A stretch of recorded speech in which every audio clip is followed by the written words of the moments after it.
Hello, good afternoon and welcome to Wembley for this Championship player final. They've just sung the anthems, they've just been led out onto the pitch. Now they're just warming up before the start. It's Derby County against Aston Villa. We've had a few technical issues at Wembley all day, but we have got them out in time for kickoff. Let me just check on the two teams before we start very quickly. Aston Villa line up with steering goal, and it's Helma Hamidi, Tanatabi, Mings and Taylor, Hurahan, McGinn and Adoma, with Grealish, El Ghazi and Abraham up front. For Derby County, it's Roos in goal, then it's Bogle, Keogh, Tamori, Ashley Cole, possibly making his last English football appearance. And Tom Huddleston, then Johnson, Wilson, Mason Mount could be playing his last game for Derby on loan from Chelsea, of course. And then Tom Lawrence and then Bennett. On the bench for Villa, House, Whelan, Lansbury, Jelinek, Green, Kodja and Kalinic. For Derby County, it's Carton, Waghorn, Zopaloon, Marriott, who got the two goals that Jack Marriott, who got the two goals that sent Derby into this player final. Evans, MacDonald and young number 50, Knight. Referee today comes from Wigan. Big responsibility on his shoulders, £180 million or so on his shoulders today. Paul Tierney, as I say, comes from Wigan. A big responsibility on his shoulders this afternoon. And both teams in traditional colours, which is refreshing to see for a Wembley final. Derby, of course, in down white shirts and dark shorts with white stockings. And, of course, Villa in their famous claret and blue shirts with white shorts. And, of course, for these occasions, there will be a JB man in a match picked here this afternoon, as it's not the FA Cup final. Of course, the major showpiece cup finals usually have the written press great man in a match, but we'll be selecting a man in a match, our supplementary man in a match this afternoon, and I hope you're listening along with us here on this JB Claret YouTube channel on a special occasion here. The two playoff finals have been won by Charlton yesterday in a most dramatic fashion against Sunderland. A last minute winner took them back into the Championship for next season. Then on the Saturday, in a tense but very dull affair between Newport and Tranmere. Tranmere nicked it right at the end of the extra half an hour. And as Villa prepare to get us underway here. Villa, of course, runners-up in the playoffs to Fulham last year. And they will not want history to repeat itself as the 2018-19 Championship player final gets underway. Aston Villa against Derby County. You'll hear every single kick now live on this YouTube channel from now to its conclusion, whether it's through 90 minutes, extra time, or even penalties. Here's Tanatabi now for Villa. Back to Tyrone Mings. Villa were excellent, I felt, in the semi-final, although they were under a lot of pressure at large periods, certainly at the Hawthorns against West Bromwich Albion. Derby County, of course, came from behind after their first leg defeat at Pride Park to upset the odds at Ellen Road. But a bit of a surprise there that Jack Marriott is not playing, really, because I think he's a man that can turn a game around. And as we saw at Ellen Road, as I saw at Ellen Road in the semi-finals, he was really superb. This, the first of a triple header of live football commentaries coming up to finish the season here on the JB Claret YouTube channel. And don't blink, because you're going to see some fantastic action here over the next 3 games in 6 days. And my goodness, what a finish of the season it's going to be. With 2 all English European finals to finish the season. It's going to be some game. There's a foul there on Ashley Cole. Still going strong now, way into his late 30s. And he could well be ending his farewell appearance here at Wembley. Maybe winning the thing as well. Terrific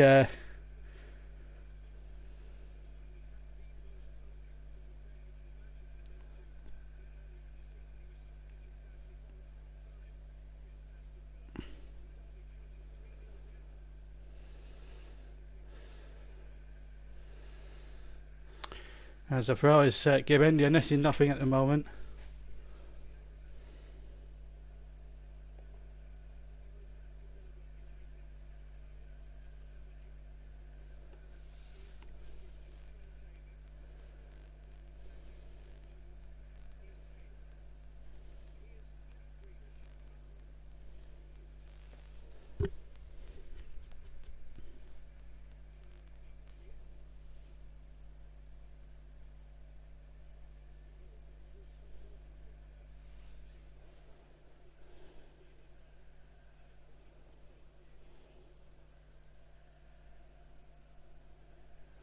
You haven't missed anything as a free kick has been given there, and Huren has taken the free kick very, very quickly. 0-0 here with about 3 minutes gone. And Rusty's on. Afternoon, JB and everybody. As a journalist, I've got to remain neutral, but as a football fan, I hope Villa win. Well, whoever wins now, the Midlands are going to have a third representative to go alongside, of course, Leicester City and Leicester City, of course, and Wolverhampton Wanderers, who are now in the Europa League as things stand. And the Derby fans actually having a little party there. Derby are situated towards my right-hand side.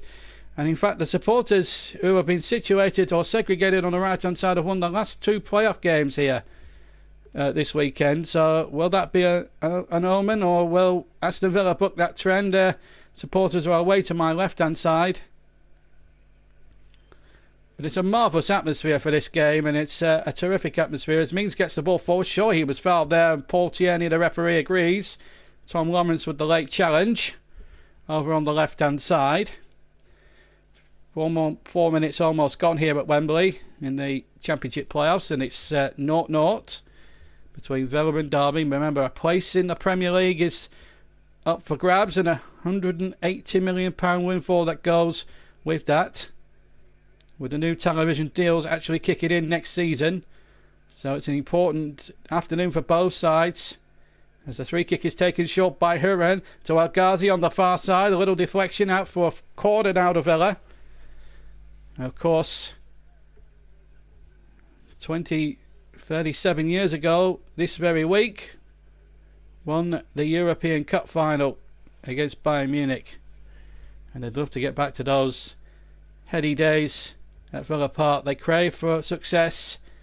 Haven't won at Wembley since 1996, when they won the League Cup final against Leeds, of all teams. Boyd towards the penalty area. Tanatsumi trying to get in there on the edge of the 6-yard line, and he couldn't succeed in prodding the ball home. Hurahan now to El Ghazi. El Ghazi gets the ball over to the far side, and Hurahan, or Grealish rather, kicks the ball in on that far side here. Good start this from Villa, trying to penetrate the Derby defence early doors. But remember, Derby are a great battling team. There were 2 down at Leeds in that second leg, remember. They were 3-0 down on aggregate and seemingly out of it, and came back from the dead. So you can't write off Derby. And remember what happened at Wembley yesterday, when Sunderland took an early lead, rather fortuitously of course, from that back pass, and they came back to win in the last minute of the second half. In fact, they scored with practically 4 seconds of the extra 4 minutes of the second half that was of stoppage time that was left, as we see a replay of Tanatsumi, and I just think he would have liked Jack Grealish to have been on the end of that one as opposed to Tanatsumi, and that's no disrespect to the centre-back. Centre-backs are not renowned for scoring with their feet, more with their head. Ball back to Jed Steer, who's had nothing to do in this first 6 minutes that we've been playing for here. In fact, the Charlton fans were at the Villa end of the ground, I should add, so I do apologise. Sunderland fans were where the Derby fans are sat now, so I just want to get that disclaimer out the way before someone corrects me. Tranmere fans were away to the right hand side when they won a very lacklustre final. Well, if the final lives up to all the hype of the semi-finals that have gone before everybody, I think we're in for one hell of a final. Of course, we've got the Europa final and the European Cup final coming right up as well. Here's a chance now on the edge of the area for Villa, and it's Grealish who strikes it right-footed, and he strikes it over Roos's crossbar, and Derby County survive just on the edge of the D when he struck it here, Jack Grealish. Poor kick out really from Roos, and I think he had a bit more time than I think he thought made there, Jack Grealish. He just sort of miscues it a little bit, just off target, and just misses the angle of the right hand post and crossbar. So a real opportunity missed there for Aston Villa at the start of this in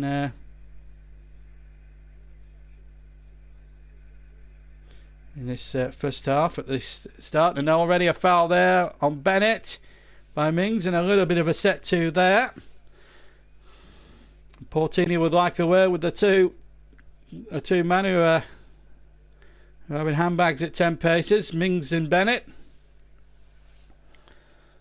Now, there's going to be some firiness in this game, a bit of needle, as I say, £180 million up for grabs to the winners here today. So there's going to be high pressure, high stakes, the whole shebang. These finals really do have that sort of edge about them. But you want to see good attacking football, though, as a consumer, and these two sets of supporters have paid a lot of money to be here today, so they want to be royally entertained. As Derby get that free kick in from the right hand side, there was another game of head tennis as the ball came into the penalty area, and then there was an infringement inside the Villa penalty area by one of the Derby players, and I think it might have actually been Bogle, maybe. No, in fact it was Tamori who'd done the offending high foot there, and a free kick to Villa.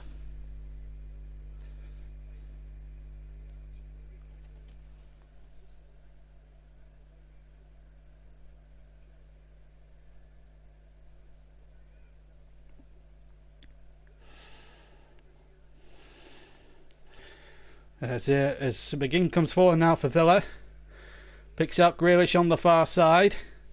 Now then, Ghazi, can he make something happen? The ball played into towards the penalty area.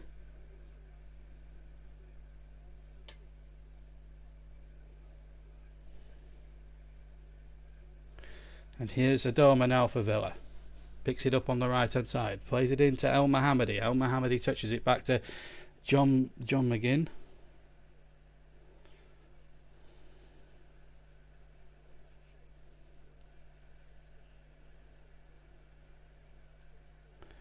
And here's Mings now to get it away.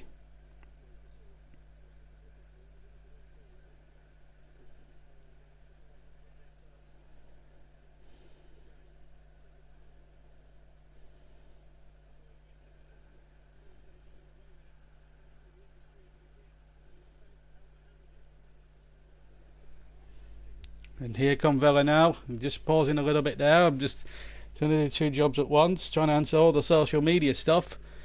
And I just want to point out something that was messaged me. I wonder if Sue Hedges is listening. Hello, Sue. If you are listening, hope you're enjoying the commentaries. Sue, of course, is a new subscriber of ours, and she sent me a lovely message which I'll read out to you before the start of the second half. And I think it enforces why we do. It's a good reason why we do audio commentaries as opposed to showing match action. Anyway, back with the game here as Bennett crosses it in there towards the penalty area of Villa, and it came away once more. And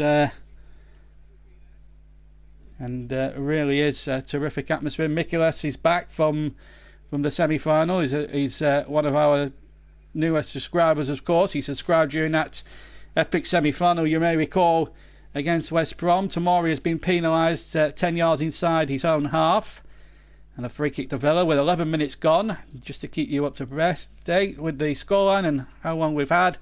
11, just over 11 gone, and it's no score, but Villa have come close through to Natsabi inside the 6-yard area. This is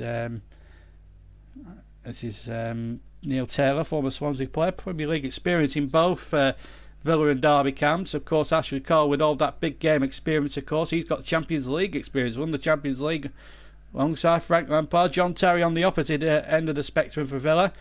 There's been rumours about John Terry and Frank Lampard's futures. Lampard, of course, with a potential manager appointment at Stamford Bridge. Should Maurizio Sarri leave for Juventus, which we're hearing with reports, as a foul there on Mason Mount, which went against Jack Grealish. Free kick to Derby, 12 gone, 0-0. But there have been reports linking Frank Lampard as the next Chelsea manager, so should Maurizio Sarri either be sacked or move back to his native Italy to be the next Juventus manager. There has been rumours.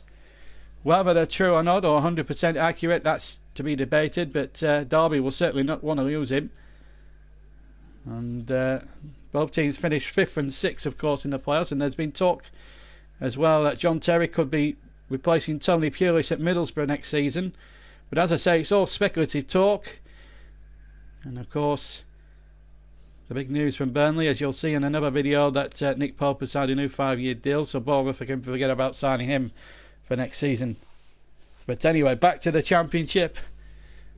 And it's all about winning a place in the Premier League next season. It's Keogh, who played in that 2014 loss to QPR when he lost in the last minute to Bobby Zamora's let go. As he tries to set up another attack here, as Bogle goes charging forward, but Villa again with a good interception, and they break here through El Ghazi. Now El Ghazi's just lost a little bit of form recently, but El Ghazi making a terrific dash down the right hand side. He had nobody up with him, and in fact he's done remarkably well there to win the corner off Richard Keogh. Villa corner left hand side. Well, you've got to say, it's a rip-roaring start to the game. Good run in. And it's absolutely fantastic. That is for certain.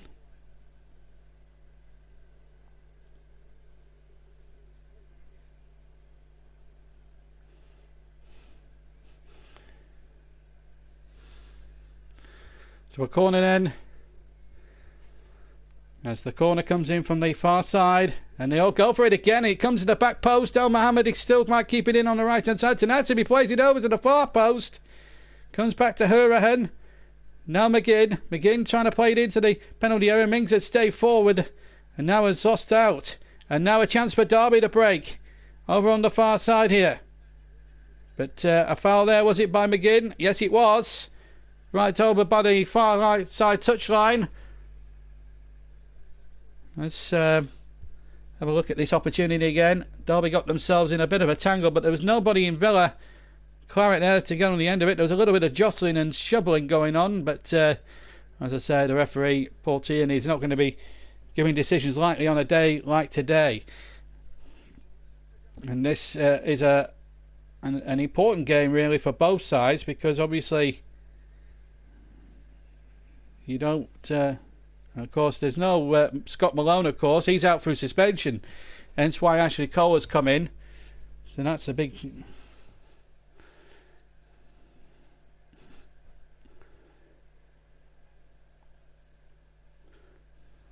That's a good header one, that's for sure. Great atmosphere around the ground, and it's something that UEFA might want to take note of. We had a great crowd for the FA Cup final last week and the other two divisional playoff finals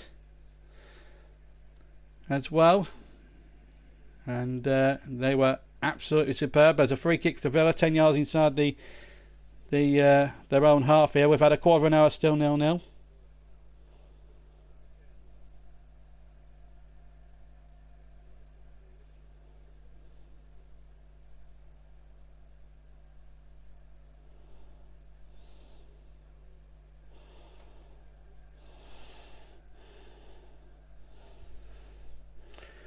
And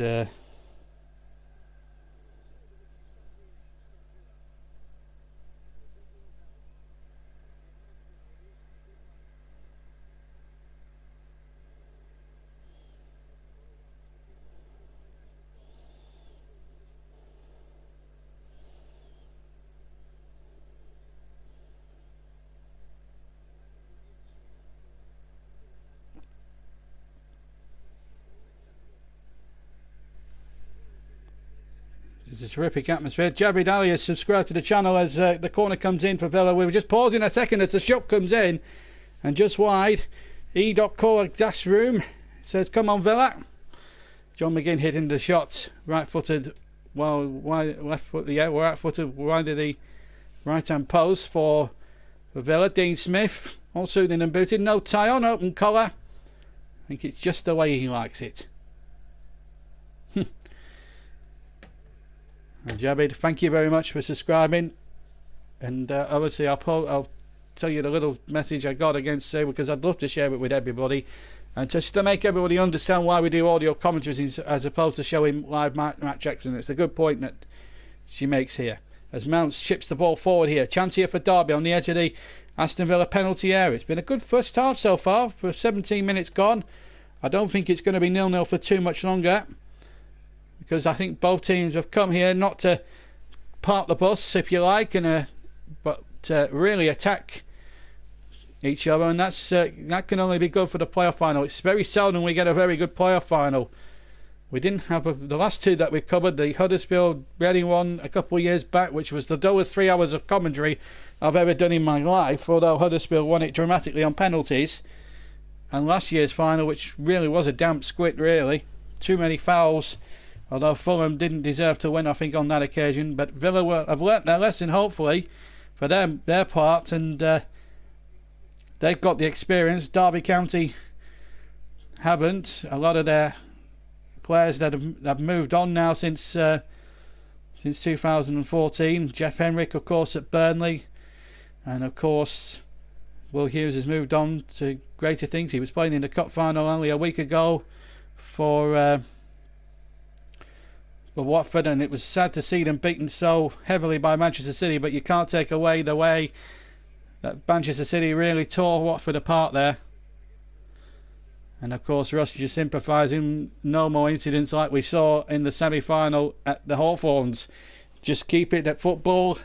And I echo exactly what he says. And of course, the man in the match later on as well. And the playoff final, we can facilitate that. And of course, the 2 European finals, of course. The only time we don't run a JB man in a match usually now is we have a cover the League Cup final, which we should have done this year, but we didn't because of me being down to ill health. So sadly we missed that occasion. But the FA Cup and the FA Cup final, which I voted for, the man of the matches are voted for by the gentlemen of the press, if you can call them that. As Mount takes it up now for Derby. As we come up towards 20 minutes, Mount's crossing to the area from the right, well taken by Jed Steer. Has not had a lot to do so far in the Villa goal. Neither has Roos really in the opposite goal. They haven't really had a significant part to play yet in the opening 19.5 minutes that we've been going now here at Wembley. I've spent the last hour before kick-off jotting down team sheets and then getting the equipment together and getting it into good shape so we can get back online. And we got it just after the anthems, and we got the sound through just after the anthems had been played, so we missed the opening little ceremony for it. But I can tell you it was a cracking atmosphere as the teams walked out onto the Wembley turf, and the atmosphere is absolutely superb. Both sets of fans, big fan bases, big clubs in their own right. Derby, twice champions of the land under the late great Brian Clough and the late great Dave Mackay, of course. And of course Villa, European winners as recently as 1982 and league champions as recently as 81, when Ron Saunders, the manager, used only 14 players in their championship success and then resigned and then the season after a disastrous start where they lost all their key players, faded a bit in the league. They were 17th at one point during the season, but they went on this remarkable run in the European Cup which got them to the final. Ron Saunders inexplicably resigned in March after an apparent dispute with the club's board.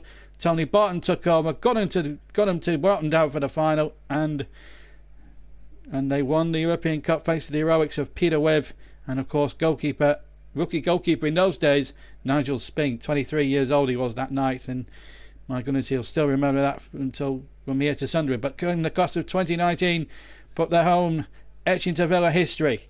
They have it on the far side with Ghazi. Ghazi now. Can the spirit of 82 be rekindled here for Villa? The little chip in there towards the back post, and of course the same can be... The ball's gone out behind, by the way, for a goal kick. And the same could be said of Derby County, as I say, twice champions of the land, European Cup semi-finalists, of course, over 40 years ago, under Brian Clough, when they were, in his words, cheated out of it by Juventus in what was a real epic semi-final. So the story goes. So both teams with rich histories have had a lot of problems over the last few years. Derby out of the top flight for 11 years as Lawrence shaped up to shoot, but McGinn or Huron got back, and Lawrence feels he should have had a free kick. He felt he was fouled from behind as he shaped up to shoot here for Derby. Let's just have a look on the replay. I'm just looking closely at it. Well, he may have had a case. Well, it depends whether Huron got the ball here. Yeah, he gets the ball there, and that's what puts Tom Lawrence off there. There's nothing wrong with that at all. So Jed Steer in all green to take the goal kick then for Aston Villa, left-footed. Way over the halfway line it goes. 3/4 of the way up the field, in fact. The ball flicked on as we come up towards the halfway point of the first half. We've had 22.5 minutes of the game. And the Monday game coming to you. I know we haven't changed the title. It still says the Saturday game, but we will change that afterwards to make it as if it is. It is the Monday game coming to you from Wembley Stadium. So don't be deceived. I just didn't have time to get the titles amended. Just the two teams and the Championship playoff commentary bit in there.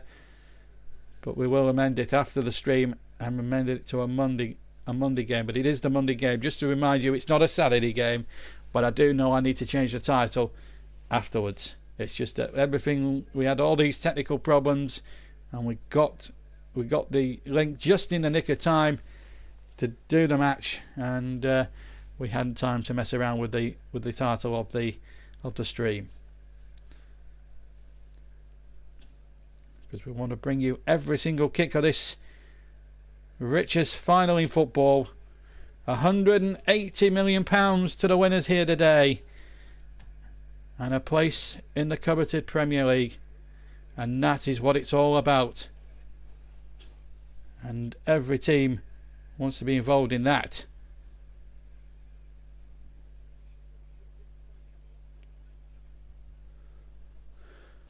.24 gone, still 0-0. Villa and Derby battling it out in the Championship playoffs. As I say, 180 million quid standing on this one game alone, and 46 games. 14. This is their 49th match of the calendar, if you include the playoff games that they play. 46 league matches plus the two semi-finals, two legs of the semi-final, and today. So 49 games of a league season is going to dwell on this one game. And here's El Mohammadi breaking down the right for Aston Villa. 25 minutes almost gone here at Wembley.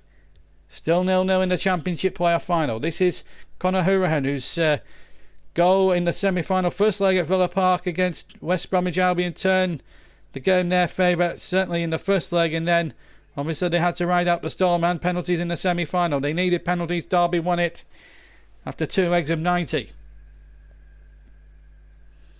And here come Derby County once again. This is a real all-action final. And here's Huddleston now, the experienced former Tottenham player. Started his career, of course, at Derby. And here, a Derby man through and through. Here's Lawrence now, on the left-hand side. Back in field it goes. Huddleston takes possession again. Came on as a substitute at Ellen Road just 10 days ago.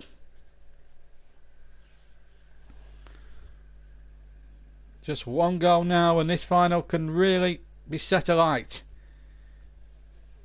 And that will be a certainty. Free kick given against Aston Villa.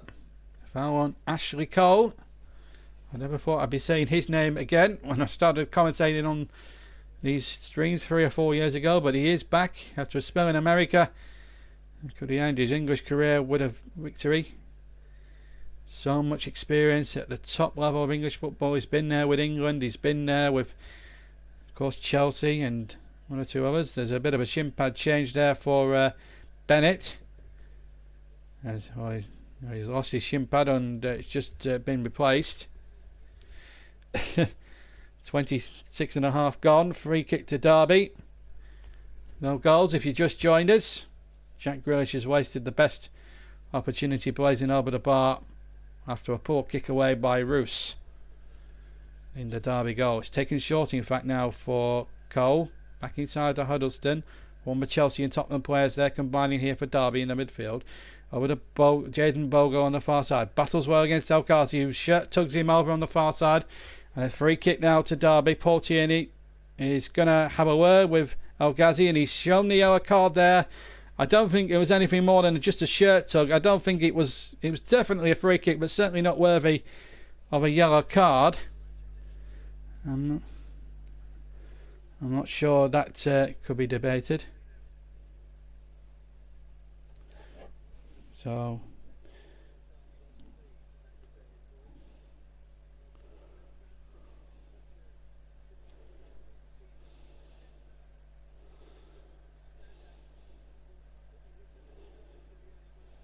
So a free kick to Derby, far side, Mount to take it. Right in line with the edge of the 18-yard area of Villa. These are tense moments, these. As that ball is floated very deep, but way past the left-hand post and behind for a Villa goal kick.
And the ball out of play on the far side. You're missing nothing, by the way.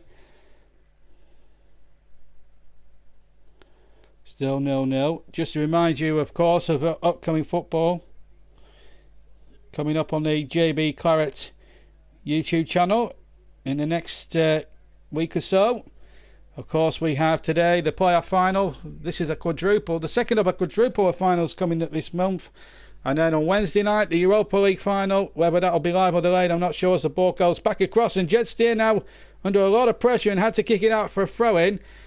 I'll remind you of the times as well. Nearer the time, of course, we'll be doing a special preview show, of course, for the European Cup final. Join me and Chris on Saturday night for full match commentary of the European Cup final. The first All-English final for 12 years, or for 11 years, as Tottenham in their first final take on Liverpool in their 11th. And they've won the competition 5 times. In fact, they haven't. They've won the competition 5 times and lost 3 times. So they're in their 10th final. No, they're in their 9th final, sorry. Not 11th. 9th final. So you'll be able to see that, or hear that, next Saturday coming on the JB Claret YouTube channel. I'll be presenting. Chris Whiteman will be commentating. Back to today here at Wembley for the last domestic game of the season. One outstanding issue still to be decided: who will be playing, which ground will be staging top flight football again next season. Will it be Pride Park or Villa Park? That will be the question on everybody's lips.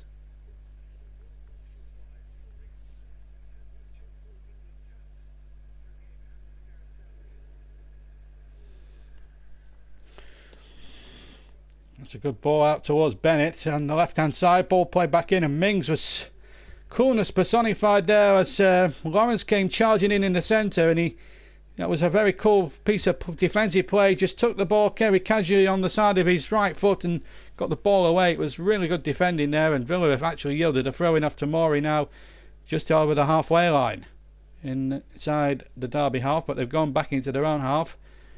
Game's just gone into its shell a little bit after a lively first 15 minutes, but there's so much at stake. 180 million quid for the winners, and that will be made through TV revenue and all sorts, and of course season ticket sales will go through the roof for one of these two teams if they make it through to the big time once again. Villa have been out of it since 2016, of course, when they were relegated with a whimper at Manchester United. Derby, of course, also they went down up until and held the record for the lowest number of points, which I think has now been surpassed by Huddersfield Town this season when they went down.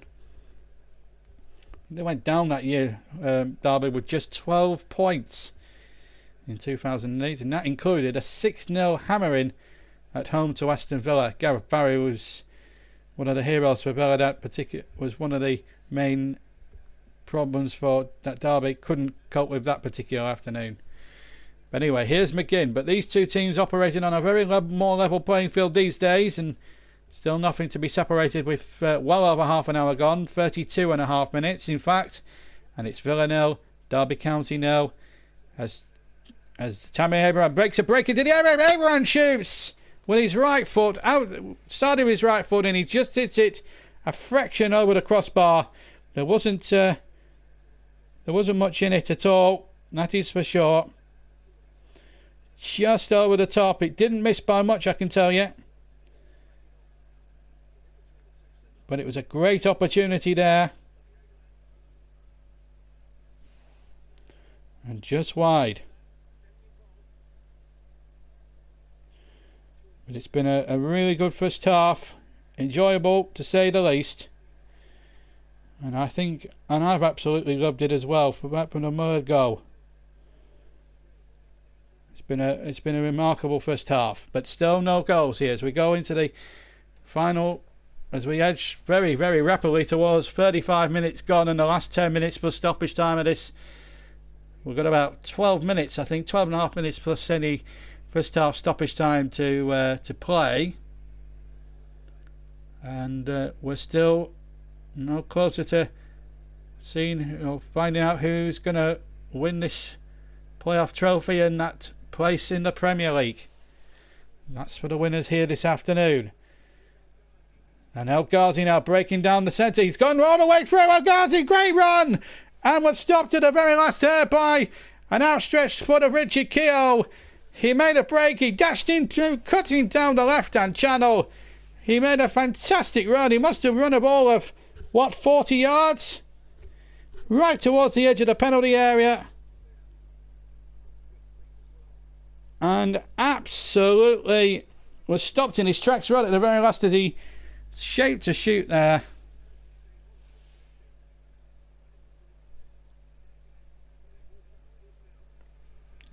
And now it's Derby's turn here at the other end. This is Bennett. Bennett does absolutely magnificently. But he's drawn a throw in.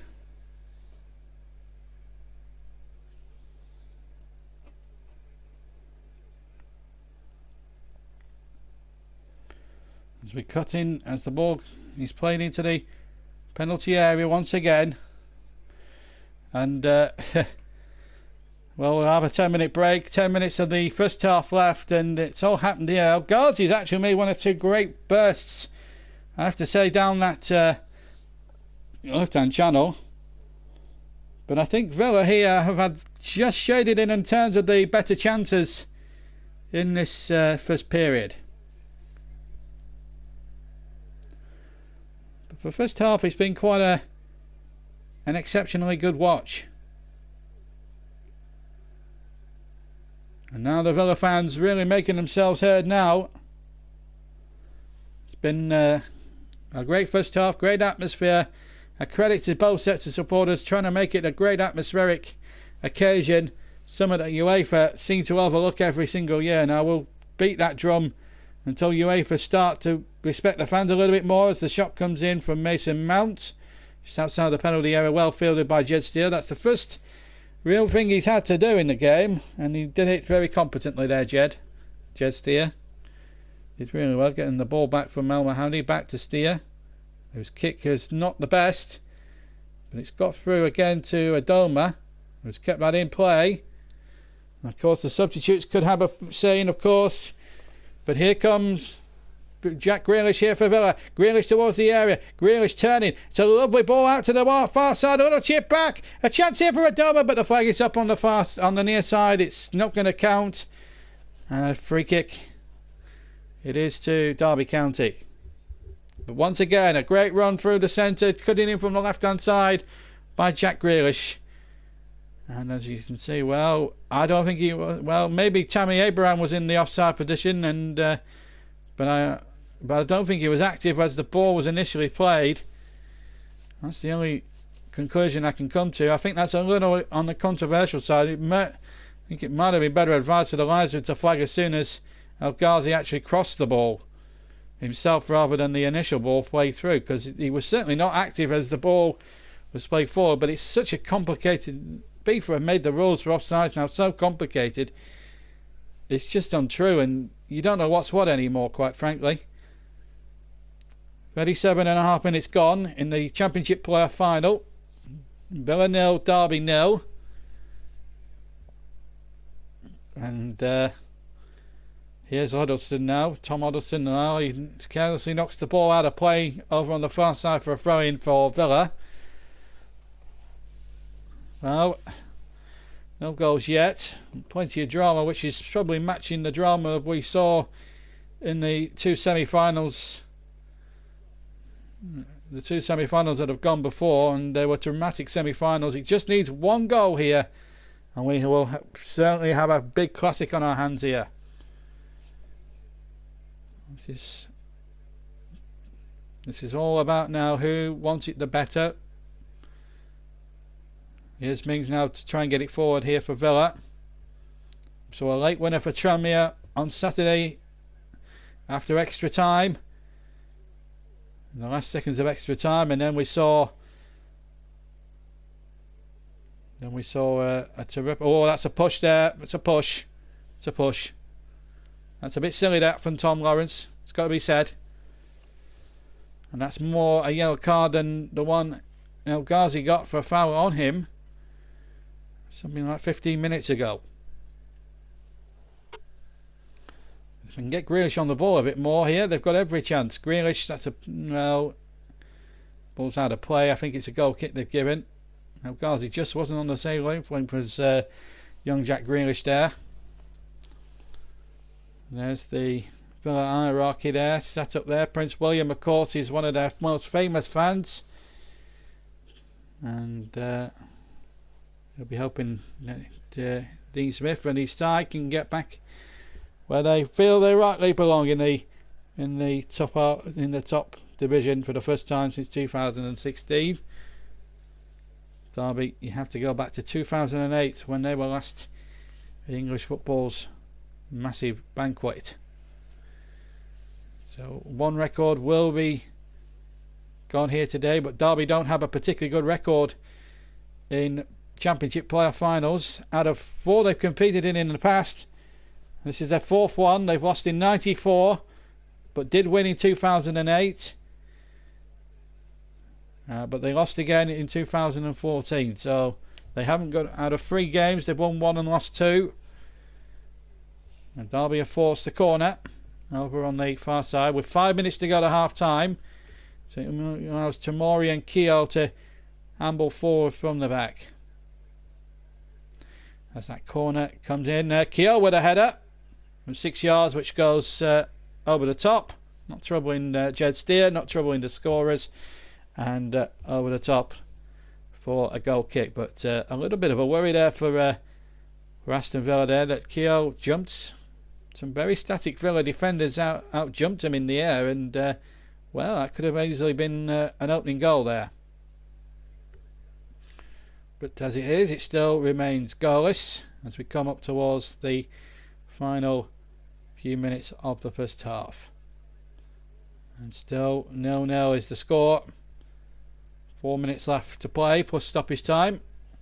And then we'll be taking our customary 10-minute break. And then we'll be back in time for the second half of this crucial game.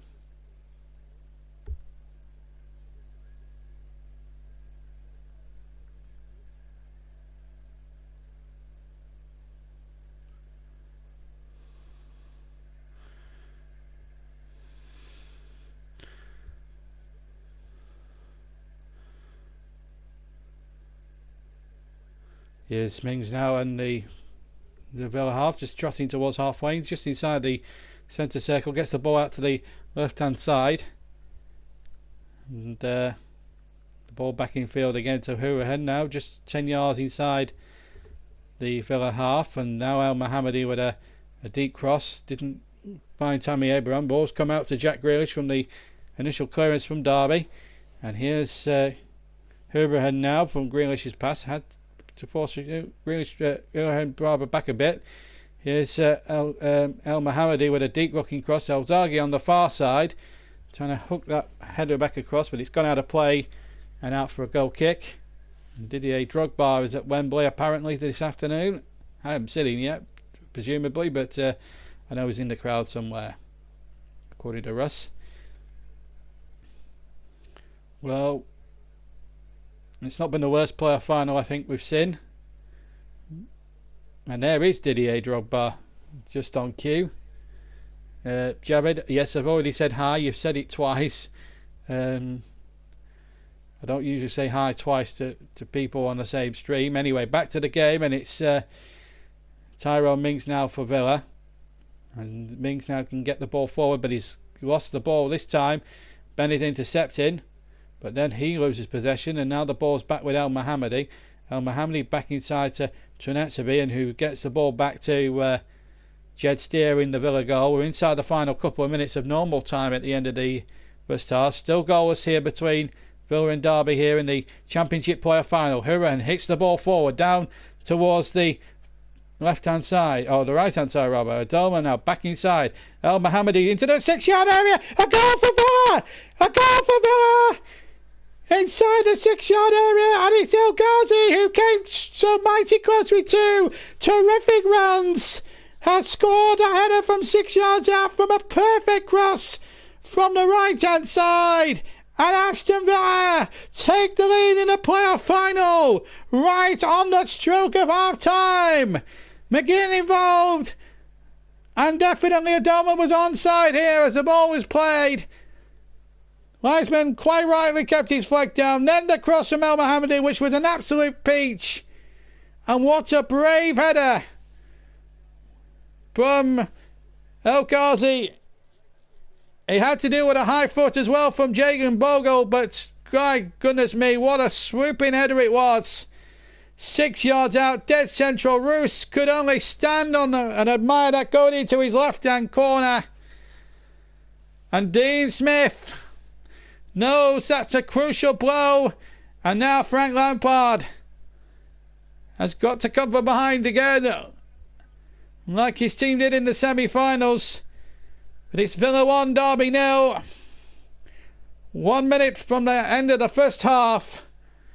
And Aston Villa, who I would have made slight favourites at the start, considering their reputation and their history and the way they've been playing, and they've beaten Derby County twice in the regular season, let's not forget that.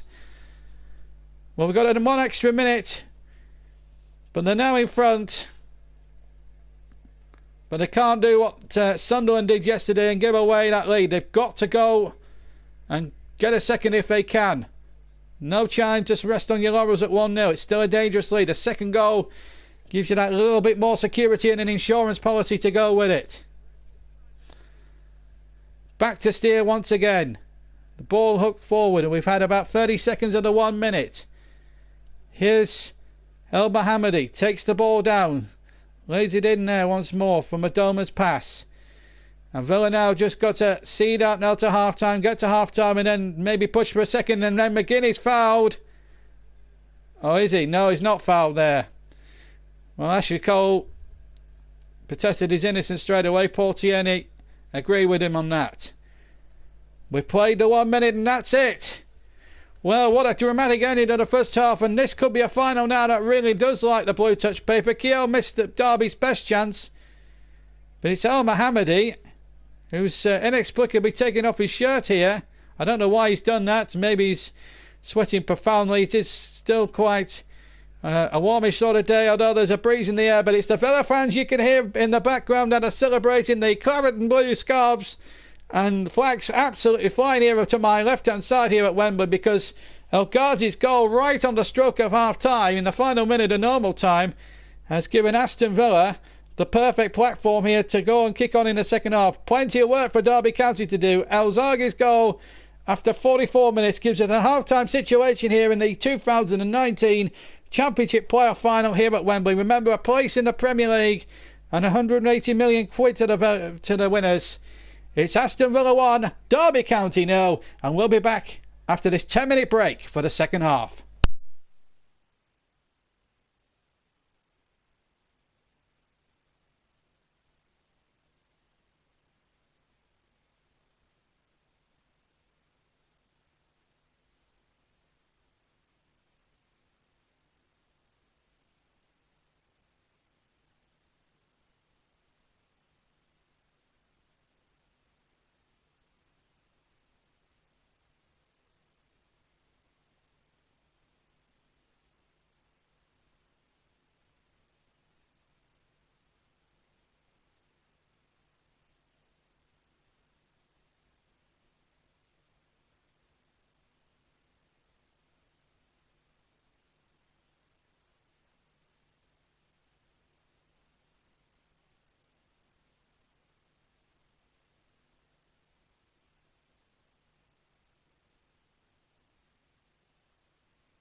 A warm welcome back to Wembley, and we're just counting time for the teams entering the tunnel here at Wembley in time for the second half of this, what has been a riveting Championship player final thus far, and what more intriguing surprises has one got up their sleeves for the second period. It's going to be some game, that is for certain. And of course I remember your CJ. Who cannot forget that epic FA Cup quarter final, one of the best games we've covered this season. I remember that was the game between them and Brighton that went to a penalty shootout at the New Den, when I thought Millwall were going to get through, and then Brighton came back and stole a place in the semi-final, which they went on to lose, of course, against Manchester City, who ultimately in turn went on to win the whole thing anyway.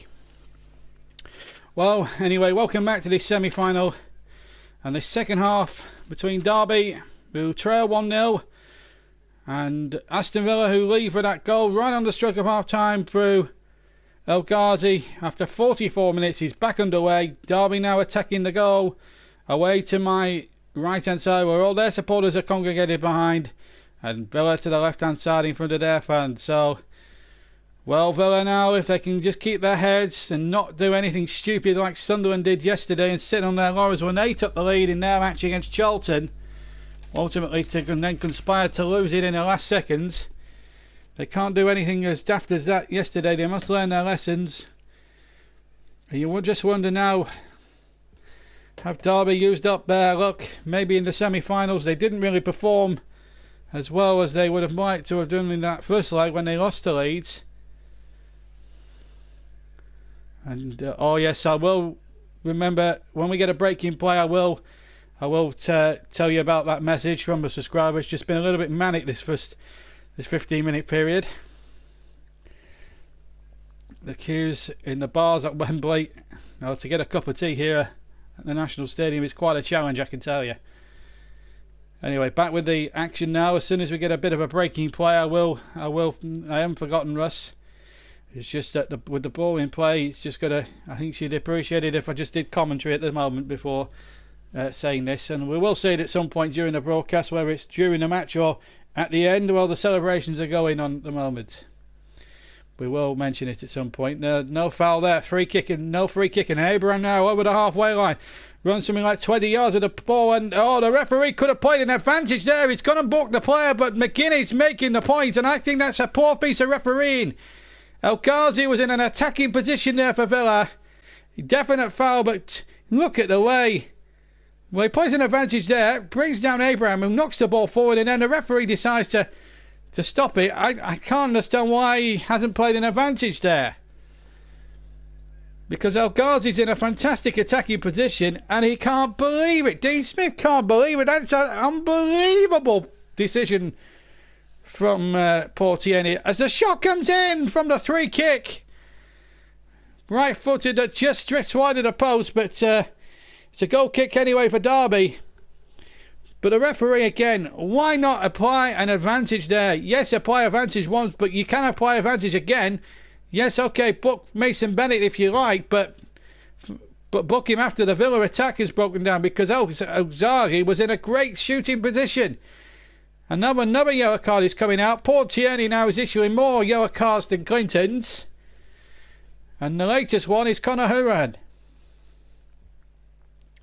Foul here on Wilson. A free kick Derby. We trailed by a goal to nil. So Horan now, the latest one into the book. And of course Bennett is now in the book as well. So a flurry of yellow cards at the start and some very controversial refereeing, one must confess, as Derby try to hook the ball through with Huddleston. Massive experience, of course, big game experience at Tottenham as well, Champions League experience, and now Grealish getting involved here. And now the final, it's becoming a little bit of a free-for-all there. There was just a little bit of a flashpoint, a free-for-all if you like. Grealish was angry because he was tackled from behind. And with feelings running out in a match of this importance, Tom Huddleston, the guilty party, it looks that way. And Grealish asking why he's not been booked when there have been lesser challenges than that. I think it might be Richie Keogh actually. He's calling the two captains over here because there was a flashpoint, but I'm sure Grealish was fouled in all of that. Grealish reacted badly, and you can understand his retaliation here. So both, no yellow card there. Let's see who made the tackle first up. It's Grealish on the ball. It's Huddleston there. That's a foul. And Huddleston there should have been booked. Should have been booked. Should have been booked there, Huddleston. But it wasn't. And poor Tierney has made two iffy refereeing calls in the space of 4 second half minutes. 49.5 minutes gone. 4.5 minutes of the second half play. Still 1-0 to Villa. And here's Janatzabi now for Villa. That's another foul, surely. And surely now Lawrence will be very fortunate to escape a caution card for that. Free kick's been taken quickly now. Down to the near side, and it's Neil Taylor. On to El Ghazi. El Ghazi now to Taylor. Left-hand side, of course. But back in field to her, and still inside their own half here, Villa. In fact, midway inside it. And an inexplicable back pass there by Tyrone Mings. But it wasn't going to cost Villa in the end. And remember, they can't afford to make any mistakes. Just, you know, just remember what happened in the Charlton match yesterday when they gifted Sunderland a lead. But then Sunderland didn't capitalise on it, and Charlton came back. And that's what Villa can't afford to do. Give Derby that opportunity to capitalise, and again another foul there, and surely there has to be a booking here for Tom Huddleston. Went right through the back of John McGinn. He's a big bloke, Tom Huddleston. Now he's put on some muscle. In fact, no, it's not. It's in fact Tomori. So Tomori will probably get a booking, but I think first of all he needs to be attended to. He's injured, but the referee's digging into his pocket, and I think he has to book him there. Of course, he was booked in the semi-final. It's beginning to look a little bit of a pattern now in the yellow cards department, like it was in that Derby Leeds second leg at Ellen Road, where there was something in the region of double figures in terms of yellow cards to both teams and a red card each. So Tomori now is the latest one into the referee's notepad, and it's all happening here. That is for sure. Some final is taking place at the moment. Been an enjoyable watch. Villa in the lead, 1-0. El Ghazi with the goal right on the stroke of half time. Frank Lampard has got it all to do here. Heavily linked with the Chelsea job, which is not vacated, which is still occupied, of course, by Maurizio Sarri. His future will be dependent on whether he wins that Europa final or not on Wednesday night. So the goalkeeper Roos in a bit of a tango, and he's conceded a throw-in. He was pounced upon by three Villa attackers, and it almost led to a second goal. He's only considered a throw-in as a worst case. But still Villa have it on the right-hand channel. Adoma with the cross, blocked away. Oh my goodness. You turn your back for the second, there's always something happening. Even when you take one eye off the commentary screen and take one eye off the game, and you've got your comment section going as well, and that's a foul there. Sure, now Ghazi there has probably made a little bit more of it than he needed to be. I don't think he's hurt as badly as what he's making it out to be. He feels like he's going down as if he's been shot there by Lee Harvey Oswald. In fact, I think he gets the ball there, Bogle, I have to say. But he does get a lot of the man as well, but I'm not sure if it warranted that sort of reaction from El Ghazi, to be fair. But Villa have got the free kick. It was a foul as it turned out, but he didn't have to milk it too much there, the Villa goal scorer, but never mind. Huron saying, come on, you've got the free kick, let's not milk it anymore, let's just get on with it and make sure we get this second goal. And Huron, who scored that 25-yard cracker to put Villa back in the game, put Villa back in that semi-final. There's number 9, Martin Waghorn. And there's the match winner from the semi-finals, Jack Marriott, who came on as a sub in that one towards the end of the first half and pounced on a mistake by the Leeds defence. In fact, he scored twice there. But this is a much meaner defence they're up against here today, as Huron plays the free kick in. Roos deciding whether to stay or go, and in the end he did either or, but he's still got a fist on it, and he's out for a Villa throw in line with the 6-yard area of Derby's. 5 yards, 6 yards maybe from the far side corner quadrant on the Villa right hand side, the far side as we look. El Mohammadi to take it. 54 minutes gone. 9 gone in the second half. It's still 1-0 to Villa. Throw taken short to McGinn, who went down, but there was no foul there. I think he went down a little bit too easily there, the Scottish international. Mings now covers on the clearance from Derby County. And they need to get Bennett and Lawrence in pretty swiftly, otherwise they could be substituted. And we saw what an impact Jack Marriott made in the semi-finals. It was certainly a joy to behold for Derby in those circumstances, but Villa holding all the aces at the moment. John Terry beating his former Chelsea comments. I don't know what all that is about. I would have, if you want me to read these things out, keep them clean and keep them in English, please. Anyway, back to the game now, and it's Villa come charging forward. It's Albert Adoma now for Aston Villa. Good ball down the line, down the right hand side. Adoma does really well, keeps it in the corner, a bit early for that. Cole strangling with him, and in fact Adoma has fouled Cole right by the far side, right hand side corner quadrant, and a free kick to Derby County anyway. And Adoma saying, why me?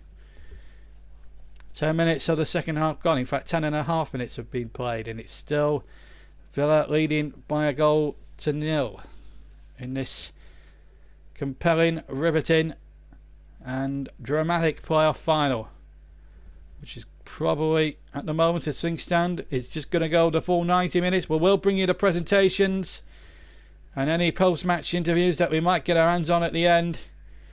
But what I will say is that what a day it has been, and I have to tell you that Aston Villa have certainly been the better side in terms of the chances created. They've been a bit more enterprising in the final third. Derby have just not got the likes of Bennett, Mount, Lawrence. I've really seen very little of Mason Mount really as an attacking force, and I'm looking forward to seeing him, really seeing how he could perform here at Wembley this afternoon. Well, I've been a little bit disappointed in him really in terms of his personal performance, and a little bit disappointed in the Derby performance, but they do have this 1 win out of 3. It could be one win from 3 playoff finals. He's not exactly good playoff final form going into this one, although Villa lost last year, but they're using the experience this time round, it seems to me at the moment, as Villa win another throw in. Oh, it's gone the other way. It's gone the other way. I think well, I thought that was a Villa ball on the far side, but it obviously wasn't. There's a Derby player that went tumbling as well as Abraham had made his move. Well, that certainly came off a Derby man last. I'm very surprised. In fact, it's Wilson who's gone down. He's clutching his right hand shoulder there. 57 minutes gone. And let me remind you, of course, of the Man in the Match award very quickly, because you take your eyes off this for a second, there's always something happening. 64 minutes, from the 65th minute onwards, Man in the Match, please. Don't forget the name of your Man in the Match, and hashtag it with the hashtag JBMLTM, please, in order for the vote to count. You know the drill by now, but any new listeners listening in, it's important that you hashtag it for your vote to count. Name of your player, and hashtag it with hashtag JBMLTM, please.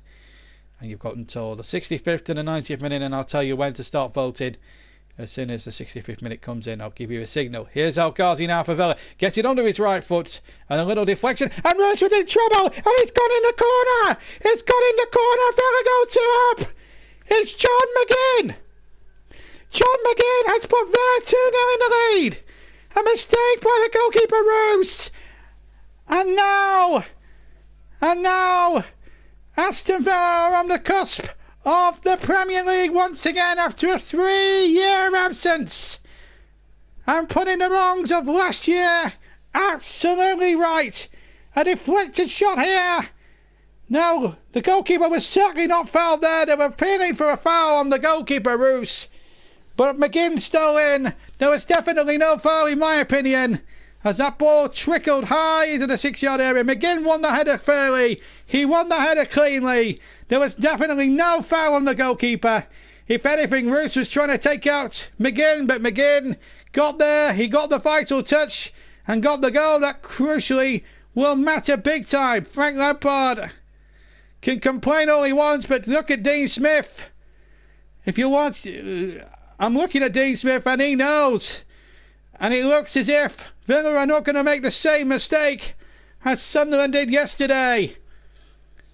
Now, they've got a 2-goal buffer and half an hour now to sort of just keep it as it is, or maybe go for a killer third. They're 2-0 ahead, and on the balance of play they deserve to be. And they're on the attack again, although a Derby player has gone down. And now Ghazi, who's had plenty to say here on this day out for Wembley. For Villa, they're going to win for the first time at the new really rebuilt stadium, and their first win here at the National Stadium since 1996 when they beat Leeds United to win the League Cup, the Coca-Cola Cup final. Then there's another Derby player gone down. And we're going to see a substitution here for Frank Lampard's team. Well, man of the match could be interesting now. But it's the Villa players who are celebrating, or the Villa fans rather. John McGinn, nothing wrong with that goal at all. Perfectly fair goal. He nipped in there. And in fact, Roos. Now, was there I can't see a foul there unless the goalkeeper had both hands, which he didn't.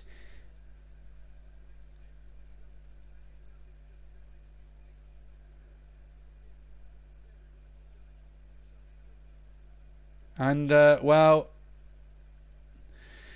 I mean, it could have easily been a Villa penalty, but the referee, I think, was right. I've just had to pause there just to make sure there wasn't a foul. And I hadn't got that completely wrong, but I hadn't. And you have to say, Roos, who's really got himself into the side really well and has come from nowhere to keep goal now on a regular basis for Derby, well, he's certainly at fault there. And their appalling record in the playoffs looks set to continue. 1 win from 3 previous finals. They lost to Leicester in '94. They lost out 5 years ago to QPR. And now they look as if they're going to lose out in 2019. And we're seeing Marriott about to come on. The hero of the semi-final victory over Leeds. It might be to no avail. And Villa, who needed to get through to this final the hard way, because if they're going to do it a much easier way here, if it all goes to plan. 61 minutes gone.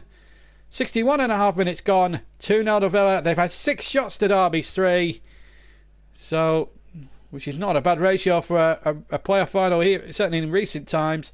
But Villa have scored with their 2 shots on target and having a 100% record. Derby have had the 1, but it hasn't counted for anything. And off comes Tom Huddleston. And on in his place comes the match winner of 10 days ago, Jack Marriott. Got him back into it against Leeds and then scored the decisive 4th goal in that semi-final to take Derby to Wembley. Well, can Derby's super sub strike again? Maybe Lampard will be criticising certain sections of the local press over in Derby for not starting him. Because I certainly think he's a player, and that demonstrated to me in the semi-finals, he is a big game player.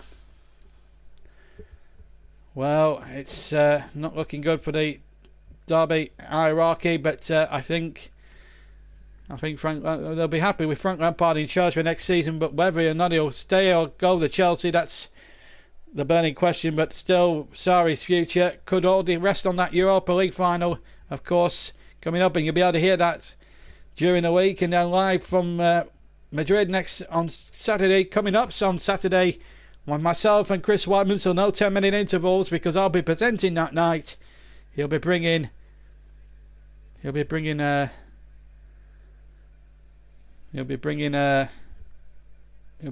commentary to you. Of course, I will mention Sue's wonderful comment that she put to me the other day as well at some point. But the way this game has gone so far, you just wonder. Panini's made a good point. Only one team in the playoff final has lost a playoff match or playoff final here, having been 2-0 up. Oh, I don't know what team it is, Panini. I'd like you to enlighten me on that one. Can you name the team that lost that particular day?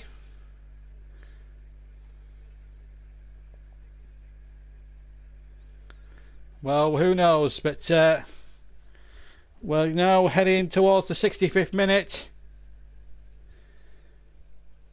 and well, I'm sure Ross, being a Leeds fan, in his disappointment, I think he wanted Villa to win for that reason. I think Villa were always my tip at the start. I've got to secretly confess now, Villa were my tip to win the playoffs. Right at the words go, I'm now making that confession to you now. Here's Grealish now for Villa, trying to make the scoreline a bit more emphatic as he tries a right-footed shot from just outside the area, which goes wide, and Derby preparing another attacking change. And Martin Waghorn, who's got very big experience in this division, big man for a playoff occasion, of course. He has scored playoff final goals in the past. So this will be, oh yes, Gillingham. How can I not forget that?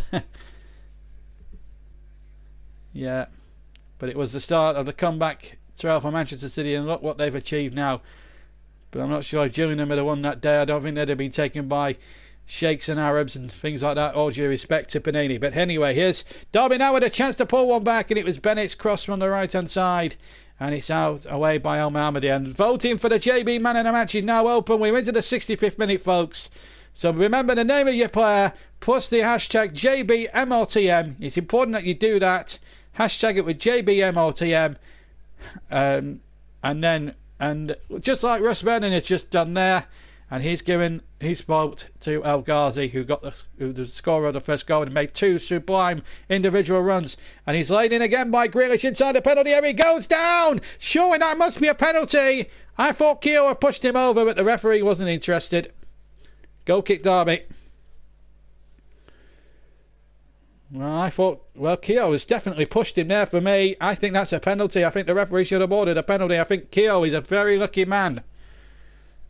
And a goal kick has only been given. Ray Jones, 2 votes for El Ghazi. I have to say, without doubt, he's played a massive part for Villa so far in this game. Still a long way to go yet. Nothing certain yet until that final whistle is blown, of course. But Villa very much in pole position now to be hosting Premier League football again for the first time in 3 years. And for a team that, when you look at the stadium at Villa, the Villa Park ground, I've been lucky enough to visit that a few times, and you look at the facilities there at Villa Park, that should be hosting Premier League football year in, year out. It's too small a club, and it's too nice a stadium, too big a stadium to not be hosting Premier League football. But if you look over the 66 or 67 minutes now that we've played as a whole, I believe really that Villa, in terms of the way the game has gone, have been a much enterprising team. They've attacked more than what Derby have, and they just haven't managed to get into any sort of rhythm at all. Charlton's fifth goal, yes, yesterday, that comical goal, but to be fair to Charlton, they came back very well and deserved to beat Sunderland, who now have to contemplate another season in the third tier of English football.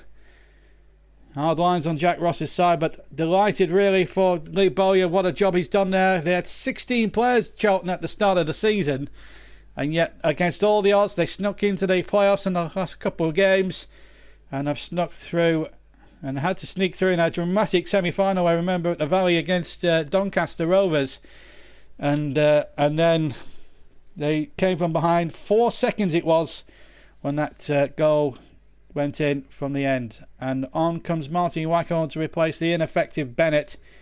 Martin Waghorn, an experienced player, has played all over the place in the Football League over the years. He's come forth, I remember, under Nigel Atkins, amongst one of his clubs.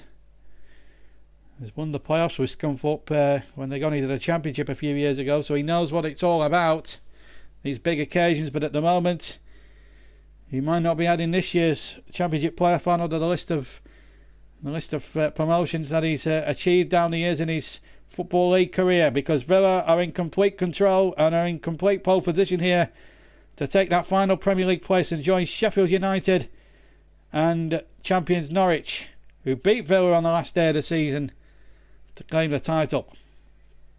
Meanwhile, Villa have got themselves a free kick.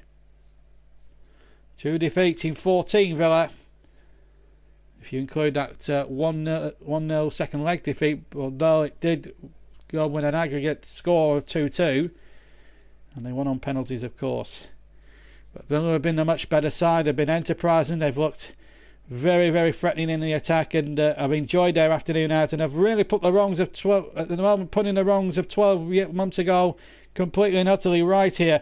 And here is a chance now for Ghazi to go in for another one as he shoots to the right of the penalty area, and he to the left of the penalty area rather, with his right foot, and it's straight into the arms of Rusu. Well, obviously you have to take big responsibility on the second Villa goal. Again, gambled, got his head on the ball, very brave header. No question at all why Derby were complaining about there, because there was no foul at all, there was no cheating going on. It was just a brave header from John McGinn, and well, the former Hibernian player looks as if, unless Villa have a major meltdown with 20 minutes left in the final 20 minutes for stoppage time, it's they will be hosting Premier League football. But wait a minute, here come Derby now. Chance here in the near post, and well saved, I think, from Steer. It was Bogle coming in there. I thought Steer had saved it. Bogle making that point to the referee. He cut in from the right hand side here, ball laid in, and in fact I think, well, the flag stayed down. I thought he was a touch offside. Gets a lucky there. Now, did Steer touch that behind with for a corner? Just seen it from behind the goal. Yeah, he got a flinger on that, Jed Steer. Should have been a corner, not a goal kick. Referee has been consistent in the second half, it's fair to say, but consistently bad. We're inside the last 20 minutes. Villa 2, Derby County 0 is the scoreline, and the attendance has been announced at 85,826. And if you're for listening in or watching this match at any point this afternoon, take note, football always has been and always will be about the proper fans, not about sponsors and the prawn sandwich brigade. And that is the point that I've been making for some weeks now, since Arsenal and Chelsea and Liverpool and Spurs have reached their respective European finals. Arsenal, in fact, have given over 2,000 tickets back to UEFA because they couldn't sell them all because of the troubling issues tobacco.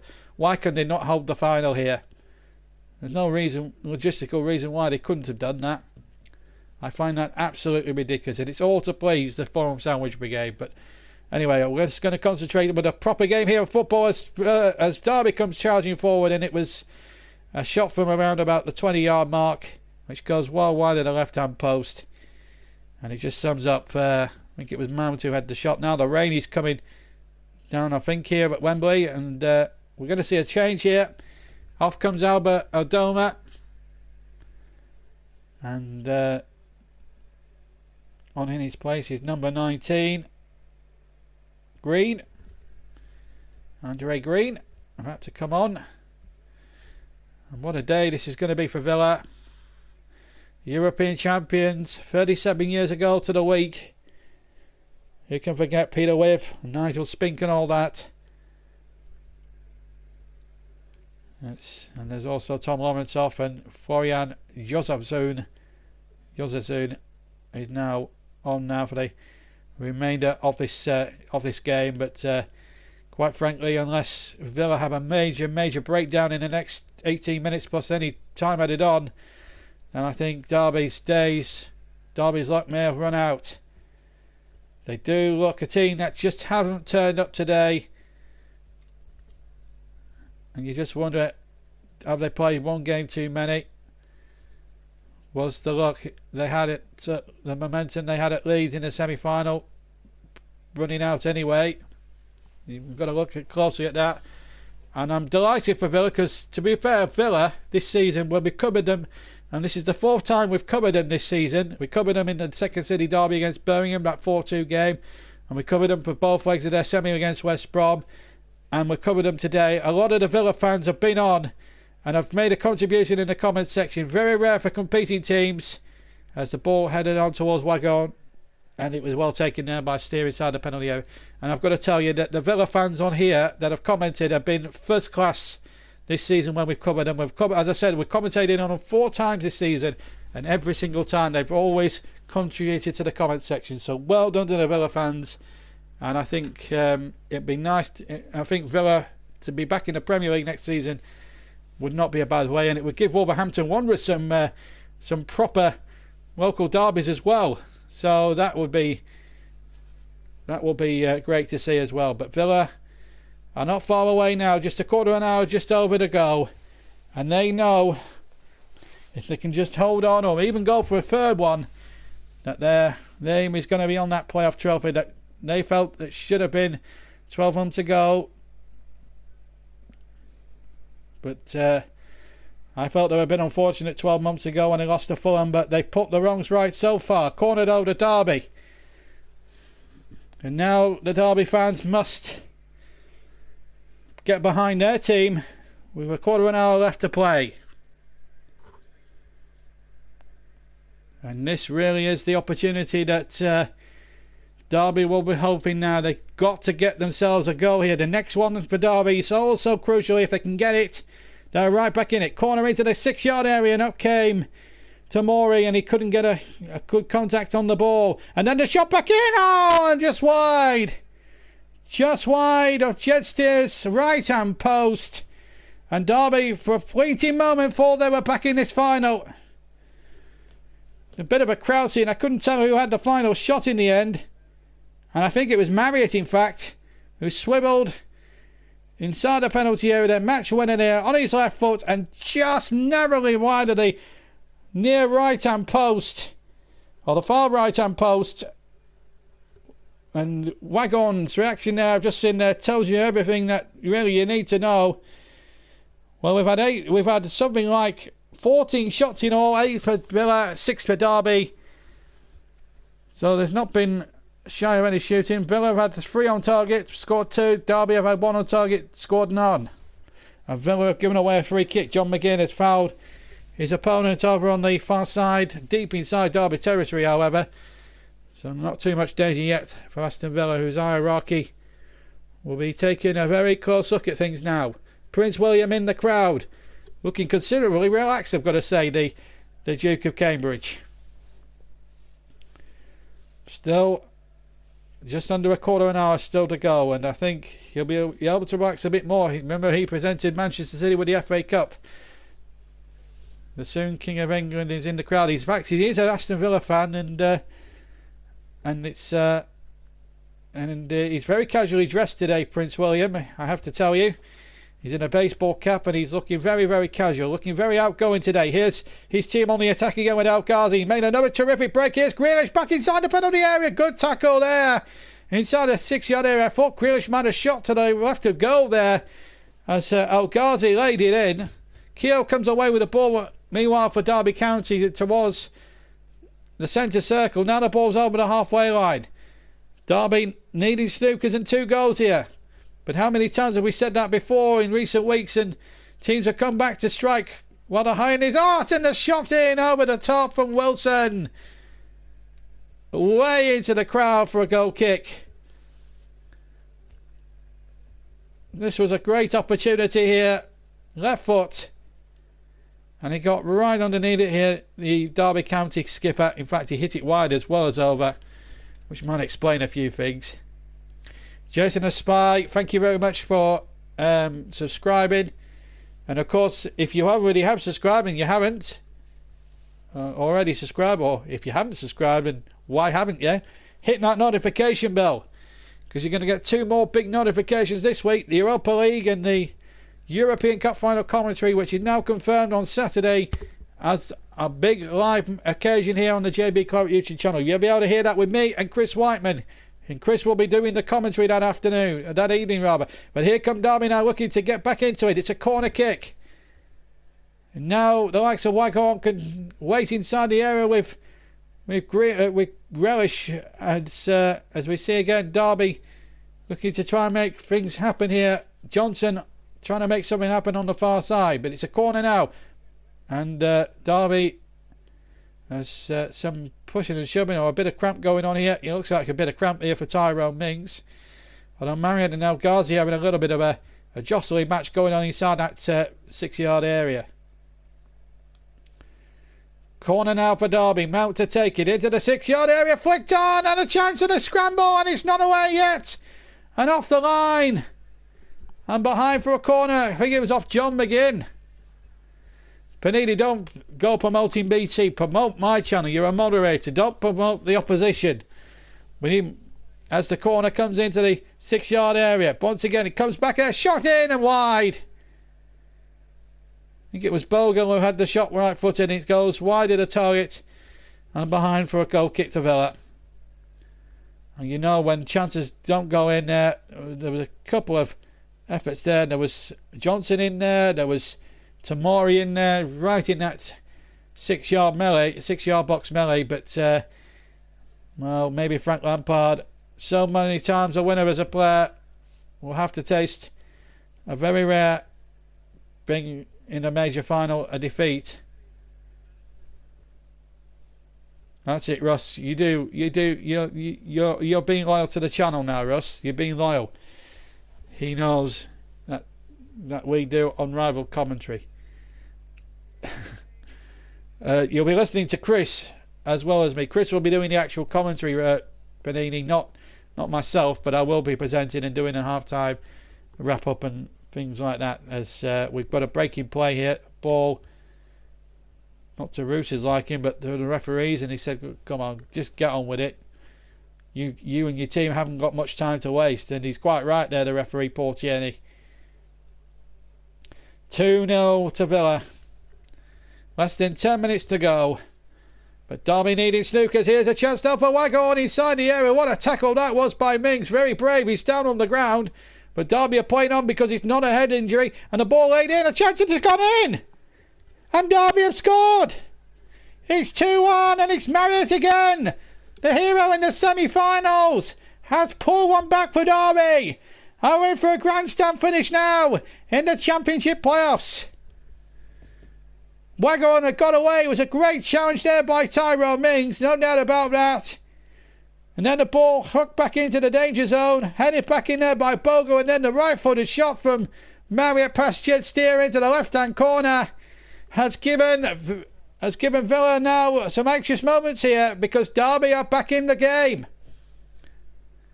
And they've got about just over 7 minutes now to force extra time. Well, Lampard, a raised fist. Is Marriott going to be the hero once again? Meanwhile, Tyrone Mings is suffering. But it wasn't a head injury, so Villa can't complain that Derby can put the ball out of play, because they can't really. It was a wonderful tackle here on Waghorn. Gets there first and overstretches in doing so. It was a brave tackle here. No doubt in my mind that was a fantastic tackle, but it led to the goal anyway. But because it's not a head injury under FIFA laws, Derby were well within their rights to play on, and play on they did, and score from it they did. And now all of a sudden they're not safe yet, Derby, by the way. They're still a goal behind, but will they get that second goal? That's going to be the burning question now for the next sort of 5 or 6 minutes of this final. We've had some game today, that's for sure. We've absolutely enjoyed bringing it to you. Ashley Cole has really made a difference. He played the cross in, and Marriott profited and has made the difference. And now with the drinks breaks taking extra significance, we can now just go for a light-hearted moment. This came from a blind football fan. She's part of a site called Sue Hedges, who's a subscriber now to the channel. She subscribed to me earlier. She sent me a lovely message, actually, while we just got a breaking play and the players are taking a drinks break. She said, you guys here on this channel are invaluable to me, because as I can't see, you guys make my enrichment of the game that little bit more better, because you're more descriptive than all the mainstream football commentators out there. You do a wonderful job. I enjoy listening to your commentaries, and she listens to them on tap because we have them to listen back, of course, when we've done every live stream, and she listens to them. In fact, she was up all night listening to the World Cup final commentary of last year's Tyrone Mings limps off the field and may well be replaced at this point. 6 minutes to go. I think there might be at least 5 or 6 minutes additional time here as John Terry and Dean Smith contemplate a substitution, which I think they're going to make anyway. But what a wonderful, wonderful, nice thing. And we get knocked a little bit as a channel from certain sections of people, from very phony YouTubers who don't have a video, and yet they ask silly questions and put stuff together as we get underway again. But Sue Edges, take a bow, and she's also a singer as well. She sings in Liverpool.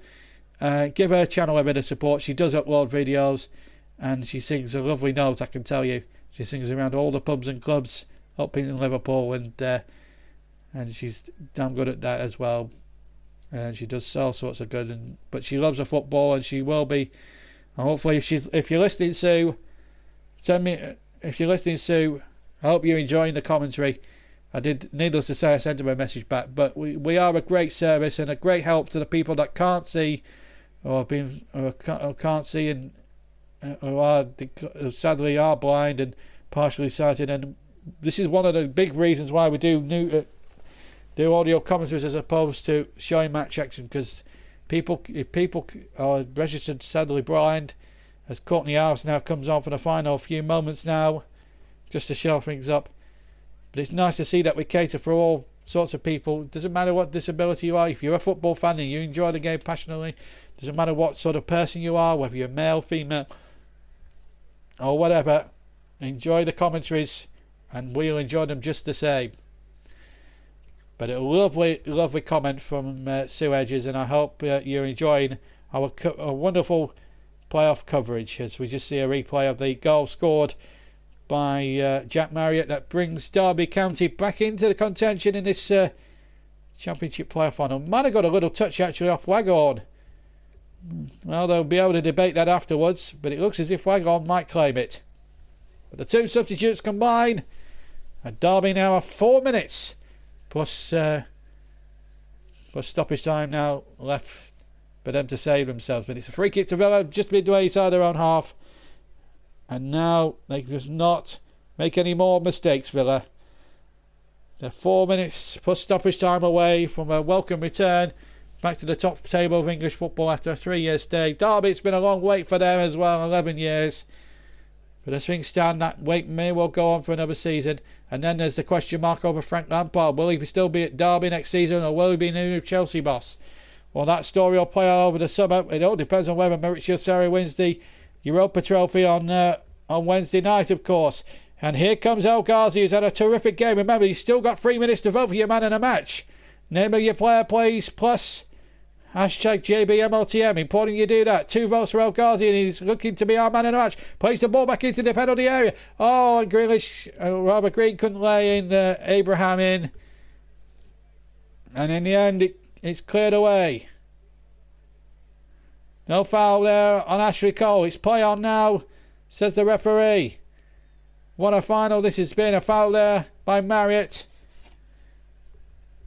And this has been a remarkable afternoon. Usually these playoff finals in recent years have been quite dull affairs.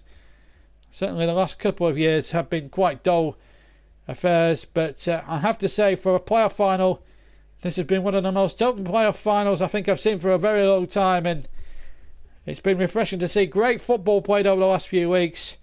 And let's hope the trend continues into the European finals. Europa League final on Wednesday, and of course the European Cup final on Saturday evening. You'll be able to hear those games in their entirety on the JB Clark YouTube channel. Free kick wasn't taken quickly, or was taken too quickly for Portier and his liking. So Villa have another chance now to take the free kick and maybe take it a bit better than what they did the first time. 90 seconds just over to go here of normal time, and then we'll get the indication from the fourth official how long there will be added on at the end. Remember, it can be decided It will be decided on the day, of course. Let me just remind you, if Derby were to equalise in whatever time was remain, we would be guaranteed 30 minutes of extra time, what come may. And if it was to be level after that, then we would need a penalty shootout. But at the moment, Jack Grealish is winning a free kick for Villa as we go into the final minute now of the game. As soon as the clock strikes 90 minutes, you've got 1 minute to make your vote. But I think we know who might be the clear winner here. El Ghazi at the moment, but you've got... If you want someone else to win, make your prediction, choose your name of the player you want to see win our supplementary award, and hashtag it with JBMLTN, please, in the comments section. But anyway, Villa have a free kick just to the left of the D. In fact, in line with the left corner of the D, about 5 yards away from it. And Grealish is over it now, and now with 30 seconds to go, if Villa were to score from this set piece, and unsurprisingly they've not brought too many forward, and they've gone into the corner here with El Ghazi. He's had a terrific match today, and in a few seconds from now will be crowned our supplementary man in the match. We'll get our supplementary man in the match accolade. No foul though on him, on the soon to be man in the match, and another foul there by Tammy Abraham. No goal for him today. As things are staying out now, we're playing into the 90th minute. The man in the match is now El Ghazi. The voting has stopped, and 7 minutes of stoppage time as Wagon goes into the penalty area, hooked away. Still, Derby now will give them a little bit of hope. Here's Wilson on the edge of the area, and well stopped there by Jack Grealish, the Villa captain. Aston Villa through and through, and Dean Smith admitted if Villa were to be unsuccessful, they'd be it would be very, very hard to keep it, although he would have to command a very big transfer fee. They may not have to sell him a sig stand, but they have to sit out at least 7 minutes, and maybe a bit more at a time. That's due to the Tyrone Mings injury. That took at least 2 minutes of time. 5 or 6, I think 7 maybe was a bit excessive, but it adds to the drama, it adds to the occasion of this playoff. Still Villa winning by 2-1. We've almost played a minute of the 7. That's a foul there, surely, on El Ghazi by Jayden Bogle. A free kick to Villa. And will there be a yellow card for the right hand side, the right back? Let's have a look. Paul Tierney going across, and Derby now losing their heads with them back in the game. That was a bit of a slip there from young Wilson, and Wilson has got himself a card which really was unnecessary there. Harry Wilson had no need to really mouth off, but for dissent, needless yellow cards for Harry Wilson to pick up. And you can understand their frustrations a little bit, Derby. It's not gone their way at the moment, but they've still got at least 5 minutes and 20 seconds to still find a way through this Villa defence for a second time, and who knows what might happen. Here's Marriott now down the far side, on the near side. Marriott with a good cross, and nobody in the centre for Derby. Wagon was nowhere close. I think Lawrence was there too, but it's just not going for Derby at the moment. But a great break from Marriott, who's having plenty to say for himself here at Wembley today since coming on as a substitute. They'll debate whether it's his goal or Waghorn's until the cows come on, but the bottom line is they're still losing. We've played just over the 2 minutes of the 7. We've played 2 minutes and 20 of the 7. It's hard to tell with these EFL graphics because they go into a very darkish red, which sort of blends in, which the blue overcompensates a bit, to be honest with you. It's hard to tell, but we're deep inside the 7 minutes, and we're headed up towards 2 3/4 minutes of the 7 played it. And I should also stress it's a minimum of. Bogle now has it on the near side. Bogle's crossing to the near post, headed away. And it'll be another corner now for Derby. Their fans right up for this now. One moment of genius. And Mason Mount, geeing up the Derby County fans. Prayers offered from the Derby end. As Mount sends the corner in, right footed. It's a poor corner. After all that razzmatazz before it was a little bit of a disappointment, really. After the Lord Mayor's show, if you like. Still deep into stoppage time. We're now into the 4th minute of stoppage time, and the header came in towards the penalty area, or the edge of the 6-yard area. Jetsteer had to get something on it, and he did better than that. He caught it. Header was nodded back in. And Villa now so near to glory. Derby, it might be a case of so near and yet so far. 3¼ minutes left of stoppage time. Aston Villa 2, Derby County 1. Derby throwing everything in the kitchen sink at Villa now. We've got exactly now almost 3 minutes to go of the stoppage time, which was a minimum of 7. Should stress this immensely. So Paul Tierney, once the 7 minutes is played, it's then down to him how much more stoppage time they may well be added on. No foul on Grealish. It's play on. And here's a chance now for the cross. It comes in from the left-hand side, headed away by Tanatabe. And hooked away. 94¼ minutes played. Still 2-1 to Villa. Seconds, still another 2 and a bit minutes left to play. 2.5 minutes left to play now. Ball laid in there, down the far side. And the flag is up for offside there. Flag is up for offside there against Yozafon. And, well, Derby County could be a case of yet so far. Lampard is frustrated that Villa are taking their time over the taking of the free kick. 2 minutes to play of the 7. We've had 5 of the 7 minutes of stoppage time played. Villa so near now to Premier League riches. Their chairman sitting there hoping that they're gonna go back to the promised land. Randy Lerner ran them into the ground 3 years ago. Poor ownership. They ran out of money. The dream under Randy Lerner went, but Villa have had a few new owners since then, but have now stabilised themselves this season. Have got over their disappointment of last year. Now are on the cusp of putting last year's wrongs completely and utterly right. We've got about 90 seconds left, or just shy of 80 seconds left now of this playoff final. The stoppage time here, deep into the second half. Unless Derby can score in that remaining time, they're going to lose. Here's a chance now, crossing for the left-hand side. Steer goes in and gets it in a packed penalty area. Takes it at the far post to the right-hand side, and that will release a little bit of tension now for Villa as we go into the final minute of the 7. And I should stress yet again, a minimum of Villa just seconds away from the promised line after a 3-year absence. And here's Grealish, but he's offside. He's offside. Free kick. Prince William, the Duke of Cambridge there, with his kids as well. He can't look. He can't bear to watch. We've got 20 seconds of the 7 left, and then it's down to Mr. Tierney now. Villa so near to glory, but will they be so far unless Derby can score? They have the ball on the right-hand channel, and it's a handball against Wilson, and Wilson has already been booked. And the referee, I think, is where he has. Villa have got it. Villa have done it. They're in the Premier League. Aston Villa have gone up. They will be playing Premier League football next season. They have beaten Derby County here by 2-1.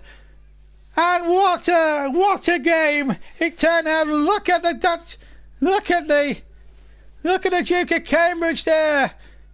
Absolutely brilliant, and what a moment for Jack Grealish. He's going to get his name, or going to lift the trophy here at Wembley. Their first win here at Wembley since March 1996, when they beat Leeds United to win the League Cup final, the Coca-Cola Cup final as he was then. Ashley Cole consoling Wilson. And it's really sad, really, that Derby gave it their all, but they just didn't fire really for the first 65 minutes of this final. And that's what ultimately cost them. They did rally around when they brought on Marion and Waghorn for the remainder, but it just wasn't enough. Maybe when Frank Lampard looks back at this, in the cold light of day, maybe me will look back at it, and maybe he should have started with maybe Marion and Waghorn, players with massive experience. But let's talk about Aston Villa. A club that was in disarray when they were last relegated. They were relegated with a whimper, I remember, at Old Trafford 3 years ago. And then they had some really bad, first 2 years they had some really bad times. First year or two they finished way outside the playoffs, got to the playoff final last season, but lost to Fulham under Steve Bruce. They were struggling this season under Steve Bruce. He was sacked after they were drawing too many games that they should have been winning. Replaced him with Dean Smith, and Dean Smith got them going, got them on this magnificent run, which got them into the playoffs with 3 games to spare. 2 defeats in 15 have done it for Villa, including the players. Frank Lampard appreciating the support that his Derby fans have given him. Will that be the final wave and appreciation that he gives the Derby fans? Will he be Chelsea manager next season, or will he stay and try and finish the job at Derby? Well, it all depends on whether Sarri wins the Europa final in 2 days' time, of course, but really, Aston Villa there, and it's amazing how technology can link up with the club cameras there. They're taking selfies of each other, they're enjoying it, and that's a first-hand view of it. And what about that? What a magnanimous handshake to all the Derby players from Dean Smith. Magnanimous in victory.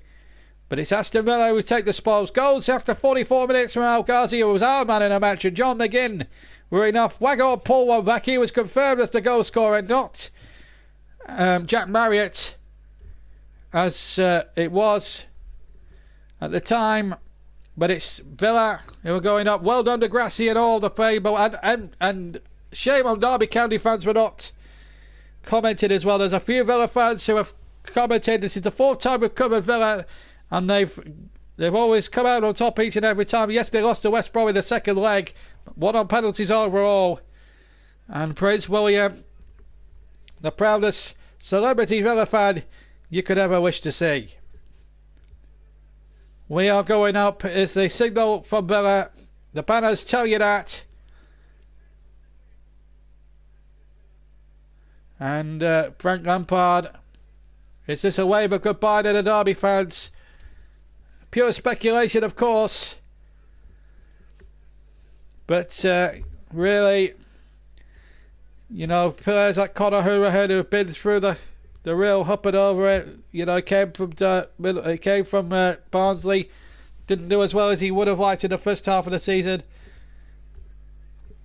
How they managed to keep Jack Grealish for all out in all was a big moment. But Tyrone Mings has played, knows what it takes to get promoted. Jelinek, who wasn't needed today, but he scored one of those important penalty kicks at West Brom, which took them there. And Richie Keogh, a Derby man, certainly through and through, has lost 2 playoff finals now, lost to QPR, and now has lost today to Aston Villa. But they were the better team if you're looking it over the piece. Derby only really rallied in the last sort of 20 minutes or so to try and pull themselves out of the game. Lewis reckoned that Derby deserved to win. I'm not sure over 90 minutes, Lewis. They did give it a go for 20 minutes, but I think for the first 60, I think Villa would have shaded it anyway in terms of chances created and the way they took their chances. I don't think you can deny them.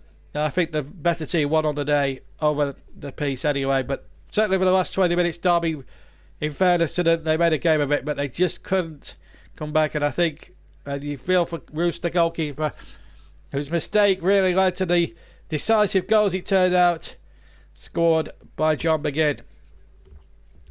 Derby will be back next season. It all depends whether Frank Lampard wants to see the job through, and if Chelsea do come crawling, if Sarri does get either sacked or leave for Juventus, as the newspaper reports are linking him with right now at this moment in time. Of course, his team have got a job to do against Arsenal on Wednesday, of course.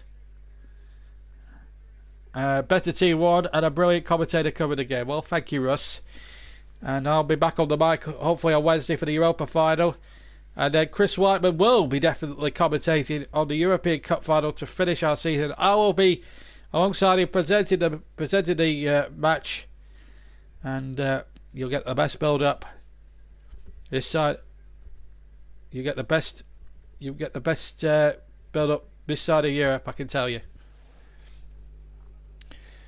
At least Lampard has come out with dignity and shook every Aston Villa player, handed the rest of Villa board. Well, they've got plenty to look forward to. All the big names coming back to Villa Park next season.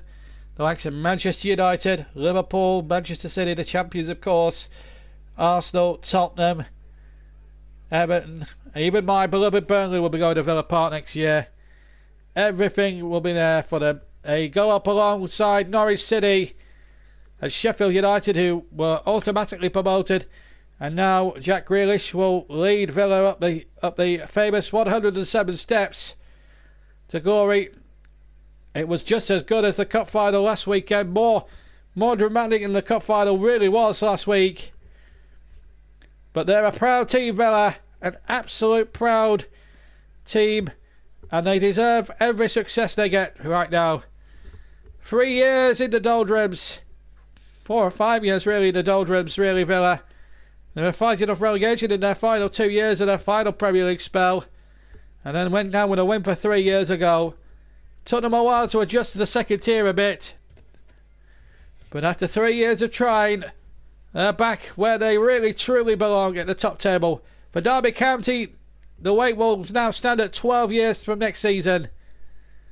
Well, maybe all those cup ties and those cup runs at the start of the season, the League Cup run and the FA Cup run in the 5th round, may have just took their toll a little bit too far in the end. But Villa will be winners over the piece and put the last season's wrongs behind them, and now it's a test of Derby County's resolve, whether they can fight back. They lost 12 months ago, Villa, under Steve Bruce. He didn't give them a particularly good start this season. He was sacked. They brought in Dean Smith, who worked the Oracle before that at Walsall and at Brentford, getting those teams higher up in their respective leagues. He got Walsall promoted 1 year, I remember. A terrific manager, a terrific character, a Villa fan through and through, a Villa man. His dad used to be a steward at Villa Park once upon a time, you know. Villa definitely in his blood, and he'll be the proudest man. Birmingham will be a sea of claret and blue. It's bad news for the Blue Noses. They've only got West Brom now to look forward to as far as derby games are concerned next season. But at least we'll have some West Midlands rivalry now with Villa joining Wolverhampton Wanderers and Leicester City next season. 3 Midlands teams in the Premier League. Maybe the glory days are back in that part of the world. The West Midlands now have 2 representatives next season. As I say, Aston Villa and of course Wolves, who are now playing in Europe next season. We're going to have a presentation here as Steve Smith gets his medal.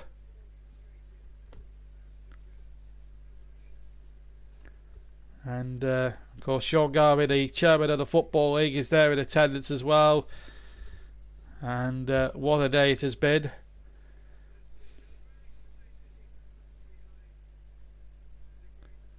Now, I mean, there's going to be. I mean, it's absolute proud that Aston Villa here. Jack Grealish will be a proud skipper. 37 years after Dennis Mortimer lifted the European Cup, Jack Grealish now, 37 years on, will lift a promotion trophy, which will give Villa the ticket back to a promised land, which 3 years ago they left, and left in some disgrace. But Jack Grealish gets the trophy, raises it aloft, and he proclaims Aston Villa win promotion, and win promotion back to the top table of English football. 3 years away, Aston Villa win the Championship playoffs.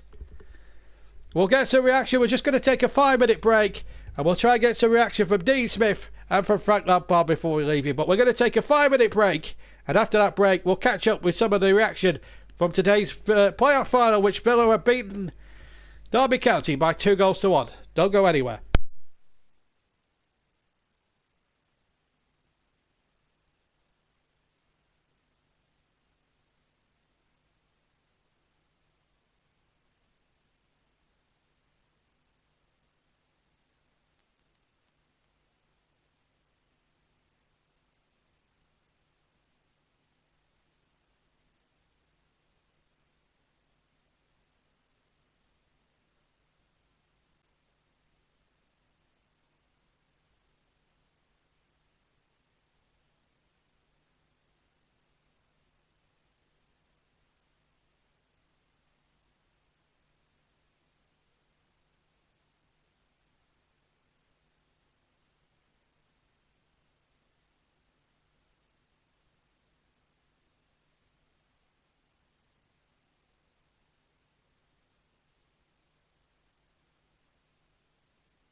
Welcome back to Wembley, and we're just waiting for reaction from today's playoff final, which has been won by Aston Villa by 2-1. Sue is come on. Hello, Sue.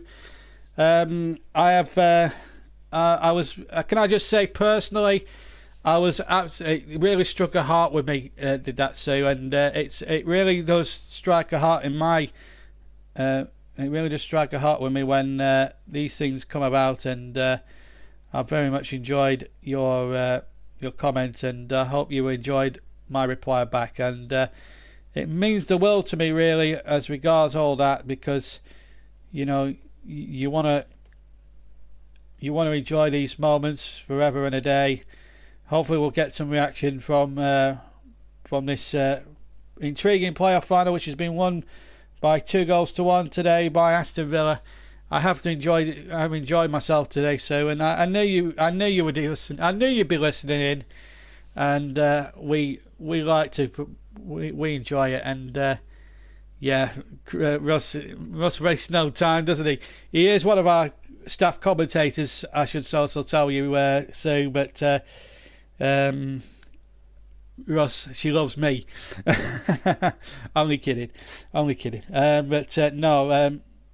It's been a marvel to bring it to you live, and what a performance really from Aston Villa. A terrific performance. They played really exceptionally well. Let me remind you how it all came about, shall I?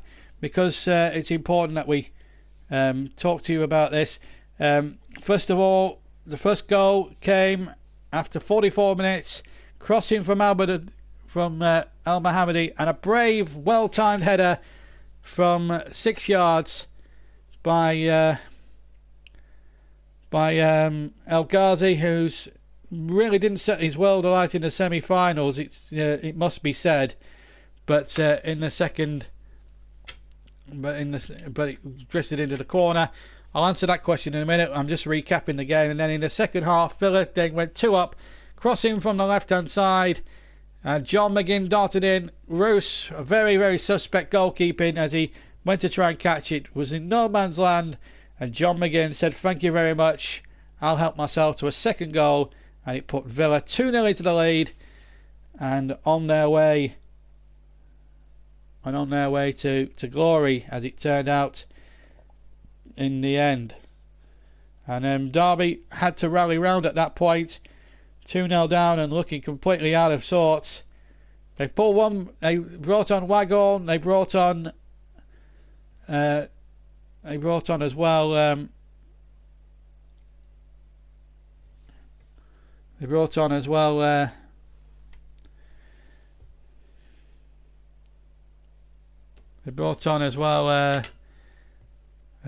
Jack Marriott, and in the end they pulled one back. But even with 7 minutes of stoppage time at the end, it just wasn't quite enough to see them over the line.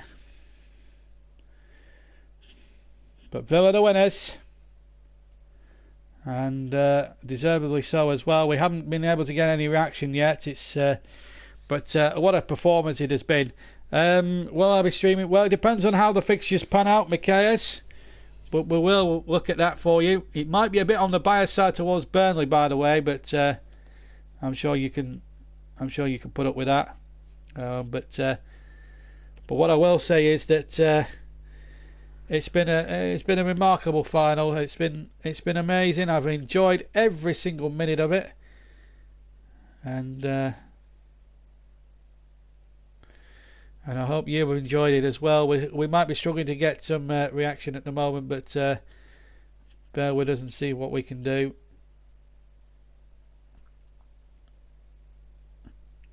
But it's been a terrific watch. It's been enjoyable. I've absolutely enjoyed every second of it. And Aston Villa are the winners, and they have done remarkably well this season, I have to tell you. To get back into where they were beforehand is an exceptional achievement for them, as well as for everyone else involved at the club. I just look towards Prince William there, the man is one of Villa's greatest fans. But one thing's for certain, we've had a remarkable game of football today. It's been remarkable for so many reasons here today. And hopefully we'll try and get a little bit of reaction before we leave you this afternoon. I don't think we are, but Villa will celebrate long into the night. The champagne has flowed as well. It's been a remarkable day here on the JB Claret YouTube channel. I hope very much you've enjoyed it. Derby County beaten by 2-1, but Villa back in the Premier League after a 3-year absence. They've played really well and they deservedly go up into the Premier League. Thank you to everybody that's commented today. Thank you to some of the Villa fans for their contributions today. Man of the match, just to remind you, was Ghazi for Aston Villa, and I think he would have edged out John McGinn just about there for man of the match. He played really well today, and I thought he was streets ahead the best player. But as Villa celebrates, and the Claret and Blue half of Birmingham celebrate long into the night here on this Bank Holiday Monday, we're going to leave you. We'll be back later on in the week for the Europa final, and of course the full match commentary of the European Cup final, of course, with myself and Chris Whiteman, who will be bringing you the commentary, subject to change of course. If not, it'll be me doing the commentary as a stand-in, but as things stand, Chris is on for doing the commentary unless otherwise, but we will let you know in due course. But it's been a remarkable afternoon here at Wembley Stadium.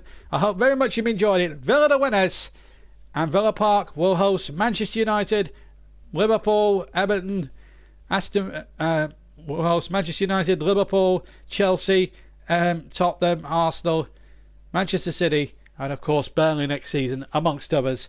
I hope you very much enjoyed it. Thank you very much again. Villa the winners, and from Wembley, it's a very goodbye from me. Until midweek, take care and we'll see you soon. Until then, thank you very much. Goodbye.